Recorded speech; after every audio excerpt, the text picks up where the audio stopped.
ধর্ষণ মামলার তদন্ত 15 দিনে এবং 90 দিনে বিচার শেষ করতে হবে। এ বিষয়ে বিদ্যমান আইন সংশোধন করতে যাচ্ছে সরকার। এদিকে মব ভায়োলেন্সের বিরুদ্ধেও কঠোর হতে যাচ্ছে সরকার।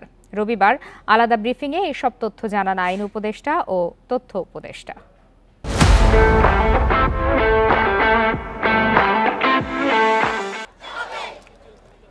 রাজধানী সহ সারা দেশে আইন শৃঙ্খলা পরিস্থিতির চরম অবনতি হয়েছে।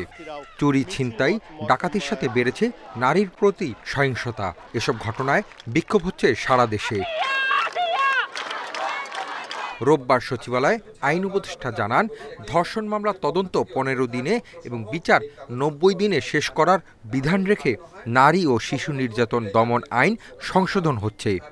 ধর্ষণের মামলা 15 দিনের মধ্যে তদন্ত কাজ শেষ করতে হবে এবং ধর্ষণের মামলা যদি 90 দিনের মধ্যে বিচার সম্পন্ন নাও হয়, এই অজুহাতে কাউকে জামিন দেওয়া যাবে না। আপনাদের কাছে ক্ষমা প্রার্থী, আমাদের অনেক ব্যর্থতা আছে, কিন্তু আমরা উত্তরোত্তর চেষ্টা করি এবং আজকে আমরা সিদ্ধান্ত নিয়েছি আমরা আরও কঠোর হব, আরও সজাগ হব, আরও কোঅর্ডিনেটেড ওয়েতে আমরা কাজ করব।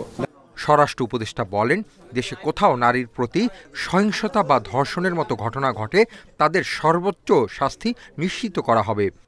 কোনো সহিংসতা বা ধর্ষণের মতো ঘটনা ঘটে তাদের সম্পূর্ণভাবে আইনের আওতায় নিয়ে আসা হবে, তাদের সর্বোচ্চ শাস্তি নিশ্চিত করা হবে।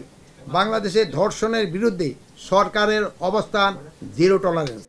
তথ্য উপদেষ্টা বলেন, এখন থেকে যে কোনো ধরনের মব জাস্টিসের বিরুদ্ধে কঠোর অবস্থানে যাবে সরকার। যেই অপরাধী হন না কেন, এটা কোনো জাতপাত, ধর্ম, বর্ণ দেখা হবে না, লিঙ্গও দেখা হবে না, নারী কি পুরুষ, যিনি অপরাধ করেন না কেন, যিনি মব জাস্টিস করেন না কেন, তিনি ধর্মীয় হন, নিধার্মিক হন, ধার্মিক হন, যেই হন না কেন, তাকে আমরা আইনের আওতায় নিয়ে আসার ক্ষেত্রে আজকে থেকে সিদ্ধান্ত নিয়েছি।